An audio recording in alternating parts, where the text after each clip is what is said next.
So, it's my privilege to honor and introduce to you our speaker today.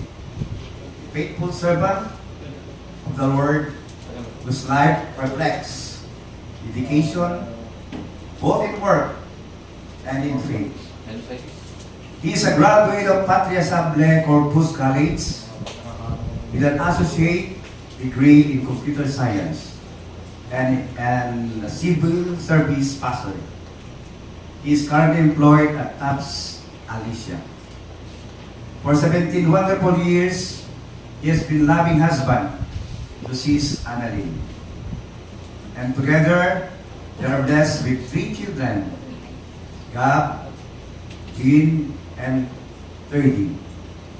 With a heart committed to serving God, let us open our heart as he shares the message today. So let us welcome our speaker, ating adik, a faithful servant of God, no other than Brother Elmer Kabugaw. Ano ba? Uha? Uha! Okay. Ayun, good afternoon to everyone. Isa pa man! Uha! Uha! Alam niyo yung kabayo ko kanina rito tatakbo lang. Pero nung pumasok si Pastor Manny, naging 10 na. Ayan!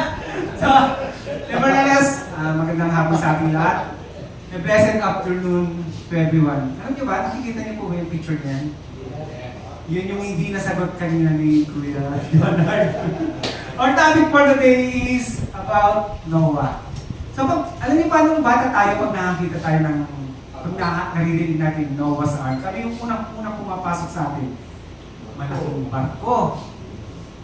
Pumasok yung mga animals, mga hayop. So, yun yung mga unang pumapasok sa isipan natin. Pero ano nga ba talaga ang totoong kwento sa likod ni Noah? Today, our devotion topic for today is a man who led faithfully and a man who needed to finish well. Alam niyo, yung journey po ni Noah is yung Christian life natin. Parang natataon. And mga kapatid, sabi diyan, hindi mahirap magsimula ng tama. Mas mahirap ang tumapos ng tama. Most of us, when we get committed, nung in love pala tayo sa ating mga girlfriend, tapos nung tayo naging committed na, nung kinasal na tayo, nagsimula tayong strong. Wala naman siguro nagsimula na hindi maganda yung kanilang marriage. Naging faithful noon. Naging committed dati. Pero along the way napagod, nag-compromise o nawalan ng focus, na-distract. Ganyan ba tayo? Yes, probably ganyan tayo. Pero ang buhay ni Noah teaches us 2 powerful truths. Dalawa daw. Sabi doon, how to live faithfully and how important it is to finish well. So, gabayan nyo, bear with me, Panginoon, sa akin. So, medyo kinakabahan ako. Ayun. So, because even strong men can stumble in the finish line. So, diba? Napakasakit, magpipinish line ka na nga, pero madadapa ka pa. Ganyan ang Christian. Today, we have 3 leadership lessons from Noah to men, especially sa ating mga kalalakihan. The story of Noah from the Bible provides us timeless lessons that are relevant in our Christian journey today. Yung number 1 dyan, sabi niya, a real man walks with God daily. And for sure, na I'm a Christian, we are walking daily with our God. Walking with God is daily choice. Hindi daw ito one-time decision. Hindi lang Sunday. Pag Sunday service, dapat daw dito ay araw-araw. May choice ka? Wala. Kasi lalapit ka ba kay God, malalayo. Sabi dyan sa Genesis chapter 6 verse 9, Noah was a righteous man, blameless among the people of his time. Look, panahon daw niya. And he walked faithfully with God. So, si Noah ay namuhay ng tama sa harap ng Diyos. Hindi perfect, pero sumunod siya sa Panginoon. Noah walked faithfully with God. Sa panahon na ang mundo ay corrupt, Noah stayed righteous. Hindi siya sumabay sa culture.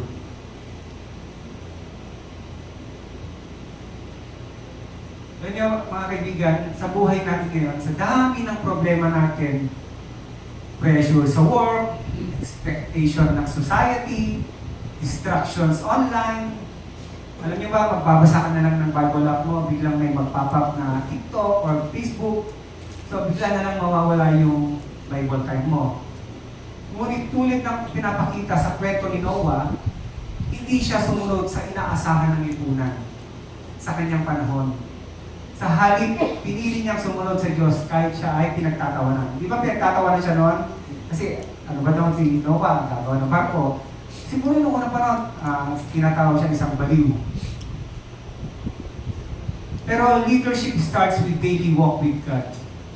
Sabay-sabay po natin basahin. Strong public leadership begins with a strong private walk with God. Hindi lang provider ang tunay na lalaki. Siya rin daw ang spiritual leader ng kanyang pamilya. Amen? Amen. Yes. A real man leads his family spiritually. Dapat sa atin ang gagaling yan, sa ating mga leader. Genesis chapter 7 verse 7, sabi niya doon, and Noah, his sons, and his wives, entered the ark to escape the waters of the flood. Si Noah ay pumasok sa ark kasama ang kanyang pamilya para maligtas sa flood, sa baha. Isinama niya ang buong pamilya niya sa kaligtasan na ibinigay ng Diyos.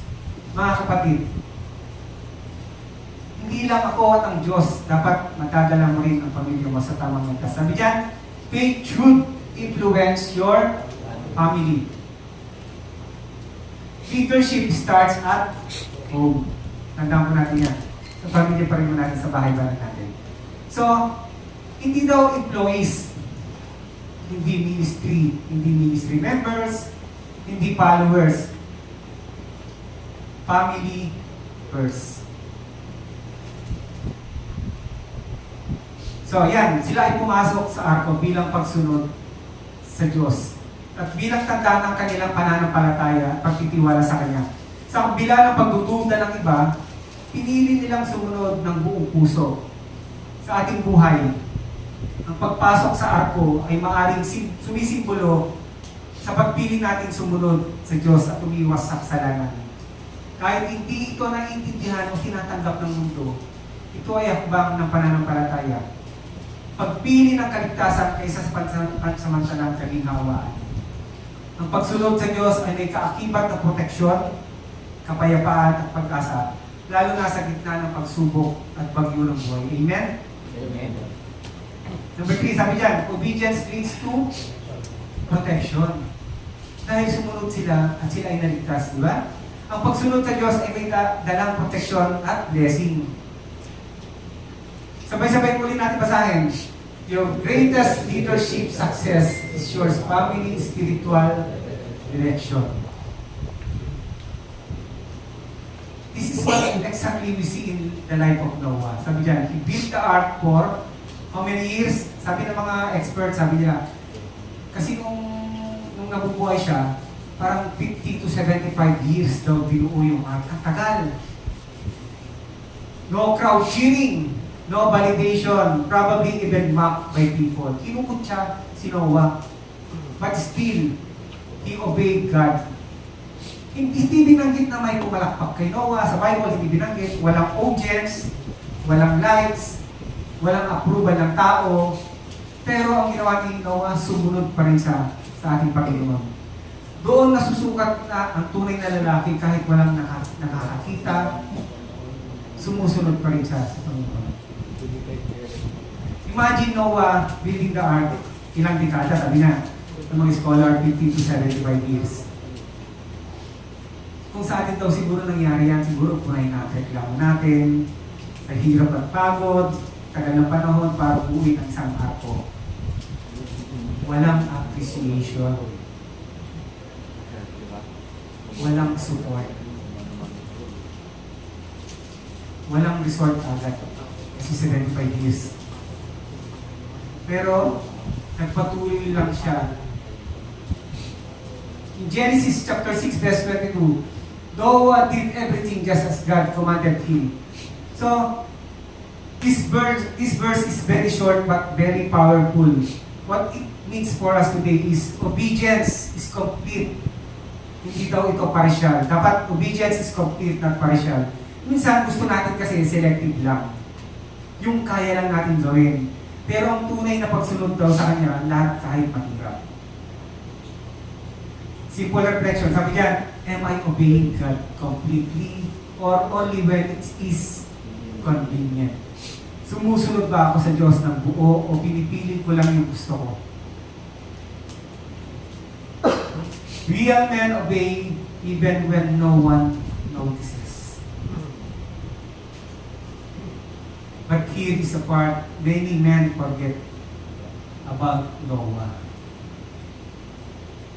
After the flood, after the victory, after the success, and even after saving humanity. But Noah failed. So Noah failed. Bakit kaya? In Genesis chapter 9 verse 21, sabi niya, he became drunk and exposed himself inside his tent. That is painful but powerful because reminds us, mga kalalakihan, leaders, that even strong believers can fall. Kahit matagal ka ng faithful servant ng Panginoon, pwede ka pa rin magkamali. Pwede ka pa rin madapa. Beware of after the blessing moments. Minsan pagkatapos ng victory, alam nyo, doon tayo nagiging kampante kasi leadership lessons from Noah's failure. Finish well. Alam niyo, si Noah started strong. He walked with God. He obeyed God. He led his family. He saved humanity. But near the later chapter of his life, he lost alertness. It is not enough to start strong. God called us to finish strong. Pwedeng maganda siguro yung simula, pero kailangan pa rin bantayan yung ending. Many men fail at the beginning because, they relax spiritually. Madalas pag ang tao walang problema, alam niyo, di ba, nakakalimot tayo. Pero pag nandyan na yung problema, ang ginagawa natin, panay na yung tawag natin sa Kanya. They feel accomplished already, sabi niya, yung pangalawa. Nag-grant lang yung kahilingan niya. Nakalimot na naman. They stop guarding their heart. Kapag komportable na ang isang tao, ang buhay, alam niya sobrang kumpiyansa na sa sarili. Nagdadala ang mga bagay sa mundo, kaya nakakalimutan na nakabantayan ang kanyang puso. Yung pangla, sabi niya, they stop staying accountable. Alam niyo tayo sa pride, mapagmataas, tao na pagsabihan, o maitama, gusto ng kalayaan. Are we accountable to each other? Yes. Pero, sino rito yung mga group leaders? Pwede mo pakita sa kamay. Yes. Lahat tayo kung sino. Warning for men leaders today. Sino dito. Sabi niya, warning to leaders. Sabi niya, difficulty of unchecked pride. Sabi niya sa Kawikaan 16:18, ang kayabangan daw ay nauuna sa kapahamakan. At ang mataas sa pagtingin sa sarili ay nauuna sa pagbagsak at check pride. Pangalawa, sabi niya, yung hidden sin. Kung amang yung hidden sin, ang nakatagong kasalanan ay delikado dahil nananatiling lihim sa mata ng tao. Pero, nakaka-apekto ito sa relasyon natin sa Diyos at sa iba pa. Sabi diyan sa awit, 139 verse 23 to 24, siyasatin mo ako, O Diyos, at kilalanin mo ang aking puso. Subukan mo ako at alamin mo ang aking mga iniisip. Tignan mo kung may masamang landas sa akin at pangunahan mo ako sa walang hanggang daan. Next, sabi diyan, uncontrolled habits. Sino yung mga may mga controlled habits ito? Ito yung mga gawain o ugali na paulit-ulit natin ginagawa na sa tingin mo tama pero mali. At parang nawawalan ka na ng control dito. At yung mga susunod dito, siguradong supply tayo lahat. Social media distraction. Alam niyo kung maswerte na siguro yung mga kalalakihan dito na hindi gumagamit ng cellphone o hindi gumagamit ng social media. Alam niyo sa Mateo sabi diyan, Mateo 6:33 sabi niya, but seek ye the kingdom of God and His righteousness, and all these things shall be added unto you.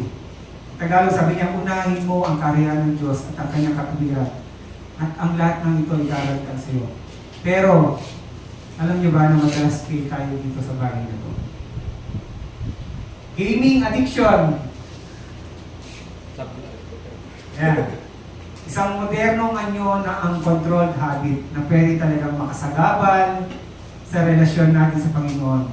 Mas inuuna pa ang laro kaysa panalangin, Bible reading, o fellowship. Dami na nating bagsak. Alam niyo kung pasang-awa lang yung 75, malamang grade natin nasa 70. Secret compromise. Ano daw yung secret compromise? Secret compromise is when you slowly accepting something wrong that nobody sees. But God still sees. Nakikita ng Panginoon yun. Sabihin natin minsan lang naman. Hindi naman nila alam. Wala namang nakakakita. Pwede na siguro yung beating the red light, wala namang siguro nakakita.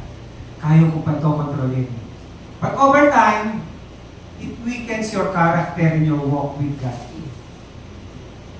Alam niyo, hindi bigla ang pagbagsak unti-unti. Katulad ng maliit na patak ng tubig. Nakalaunan ay nagiging baha. Ang maliit na lihim ng kasalanan o compromise o ang controlled habit ay unti-unting pinipigilan ang biyaya at relasyon mo sa Diyos. Ito rin ay parang emotional isolation o distraction sa social media, gaming. Alam niyo, hindi mo agad ito mapapansin yung epekto nito.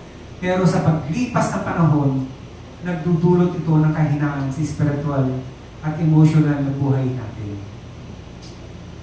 Like Noah's story remind us that even a faithful man must stay watchful even until the end. Parang sa ating buhay, kahit tayo tapat, hindi sapat ang pagiging faithful lang. Sa isang punto lamang, kahit kailangan nating magpusige sa panalangin, kabutihan at disiplina sa sarili sa araw-araw. Leadership reminder, sabi dyan, your greatest victory yesterday cannot protect you from today's temptation. Grabe, no? Wow! Your greatest victory cannot protect you from greatest temptation. Temptation!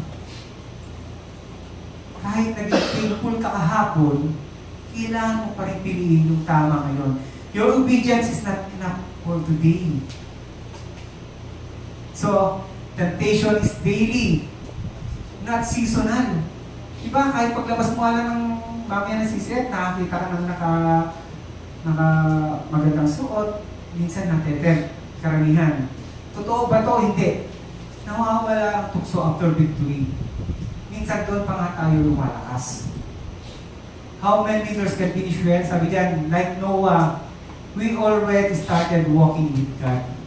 Now, paano nga ba tayo mga leader to finish well? Like Noah, we already started walking with God. Paano nga ba? To finish well. To finish well. Yes. Practical steps daw para ma-finish well natin. Stay accountable with other men. Protect your purity. Lead your family intentionally. Stay consistent in prayer and word. Remove distraction. Ito, karamihan tayo dito, pin tayo dito. That weekend leadership.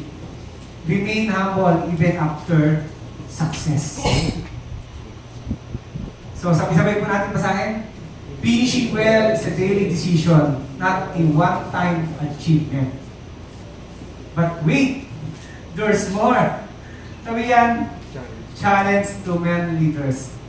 Ito rin challenge sa akin. Sabi yan, mga kapatid, ang goal natin is not just strong beginning, strong ministry, strong reputation. Ang goal natin is to finish well. Sabi dyan, like Noah, walk with God daily, with your family faithfully, obey God completely, stay humble continuously. Because, ito, ganda na ito, because the best legacy a man can leave is not wealth. It is faithfulness until the end. Nakikita niyo po ba ito? Ang tawag po dyan is a rudder or steering wheel. Lahat po ng sasakyan pangdagat, meron yan. Pero of all men created, lahat ng ginawa ng mga tao, na bangka man ito, barko man ito, lahat meron yan. Pero the Noah's Ark is the only boat na ginawa ng tao that has no steering wheel. Wala po siyang ganyan yung Noah's Ark. Paano mo makokontrol ang isang barko o bangka kung walang manibela? The Ark shows sometimes we must surrender control completely to God. Noah didn't steer, row, or navigate. He just trusted God's plan. So, sino ang nagkocontrol ng arko? Si God. Mga kapatid, may encouragement for men leaders. Your family is watching you. Your children are learning from you. Your ministry is being shaped by you. And God is walking by you. Like Noah. Be the man who walks with God. Be the man who leads his family. Be the man who obeys faithfully. Be the man who finishes well. Alam nyo, nakikita niyo po ba yan? This is Mighty Group. This is taken way back 2017. Nabanggit ko kanina, after the victory, doon tayo nagiging supply. That time, this is, I think, Christmas party. Karamihan dito sa atin, walang nakakalam kung anong nangyari after our Christmas party. We are the host that year. Ewan ko kung 2016, 2017. So, after the victory, napagkaisa namin na wala na sila Kuya Dito sa si Ate Sel. After the victory, napagkaisa namin na mag-happy-happy to celebrate the victory.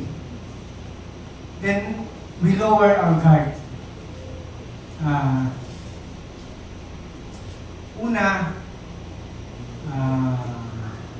Pumasok ang nag-interview sa amin yung masama na elemento. Napag-usapan namin na baka naman pwede yung red wine. And throughout the night, yung red wine naging sunny light. So ang madaling sabi, nag-pray kami during our pray.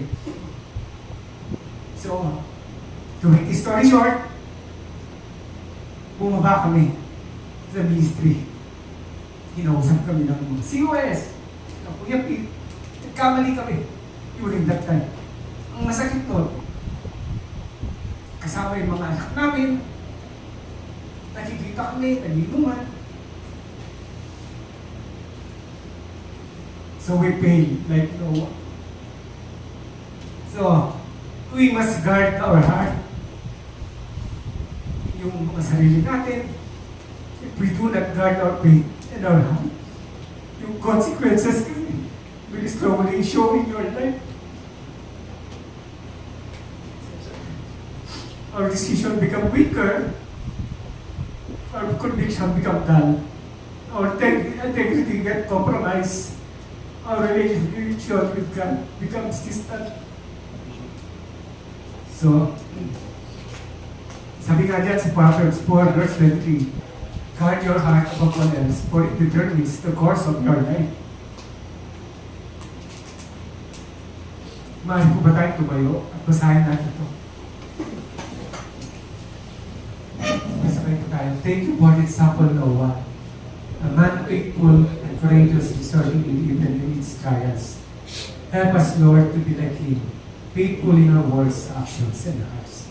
Guide us in our leadership, in our families, workplaces, and communities. Grant us wisdom, discipline, and courage to remain steadfast in our faith, and help us not to grow complacent or careless. Lord, help us protect our purity, stay humble, even in success, and remain vigilant in every decision. Strengthen our ability to inspire and guide others, just as Noah. Guide his family, remove all distraction, hidden compromises, and habits that hinder our growth and blessing. May our light shine brightly before others, bring glory to your name in all that we do. Shall we remain static? Shall we be? Ama namin Diyos, salamat po sa halimbawa ni Noah, Panginoon, ang taong tapat at matatag sa paglilingkod sa inyo sa gitna ng kahirapan at pagsubok, Panginoon. Tulungan niyo po kaming maging tulad ni Noah, Panginoon, ang tapat sa aming salita, gawa at puso. Gabayan niyo po kami sa aming pamumuno, sa aming pamilya, sa aming trabaho, at sa aming komunidad. Bigyan niyo po kami, Panginoon, ng karunungan, disiplina at tapang na manatili sa iyo. At huwag mo kaming padalos-dalos o kamparte sa aming pananampalataya, Panginoon. Kapag kumbaba, kahit may tagumpay, at manatiling maingat sa bawat desisyon, Panginoon. Palakasin niyo po, Panginoon, aming kakayahang maging inspirasyon at gabay sa iba tulad ng ginawa ni Noah sa kanyang pamilya. Panginoon, alisin niyo po ang lahat ng distractions na mahadlang sa aming paglabo at pagpapala sa pangalan ni Jesus Cristo, aming Panginoon. Amen.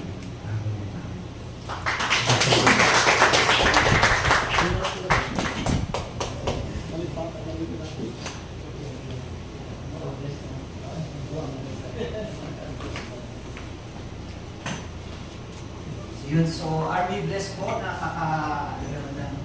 Message po. Are we blessed? Yes. Indeed po, ano po, even ako po naramdaman ko talaga yung message ni Kuya Elmer. Siyempre galing yun sa Panginoon. Take away ko dito is tayo mga leaders, be watchful, lalo-lalo na po sa pamilya natin kasi nandun yung mga anak natin, tinitignan tayo. Minsan napagtanto ko kasi meron akong sinabi sa isang anak ko, tapos sinabihan ko din yung pangalawang anak ko, sabi niya, tatanganan mo sa akin. Bakit ganyan ka magalit din sa akin? So, yun, parang na-realize ko na kung ano pala yung ginagawa natin, nakikita ng mga bata at nare-retain sa kanilang mga isip. So, yun po, be watchful po, especially leader po tayo sa ating mga tahanan. Yun lamang po. And I would like to ask po everybody, siyempre kasama ang ating speaker na magpa-picture po tayo. Meron po dito sa harap.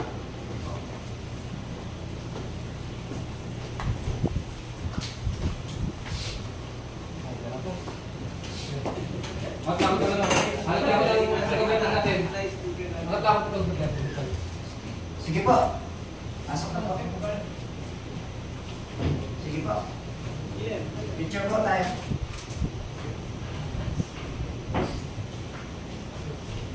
Ngayon yung camera. Hindi ko alam. Mag-compress po tayo, compress. Compress po, pwede po sa harap. Yung iba po, pwede po sa likod para. Pwede rin sa harap kung pupuhin niya. Yan! Malalakas pa tuhod. Yan! Sige po. Sa gitna po, pwede pa po sa gitna. 1, 2, 3. Olis. 1, 2, 3. Saka po. 1, 2, 3. Paki. 1, 2, 3. Alright. So, maraming salamat po. Uha! Praise God po talaga sa napakagandang message po.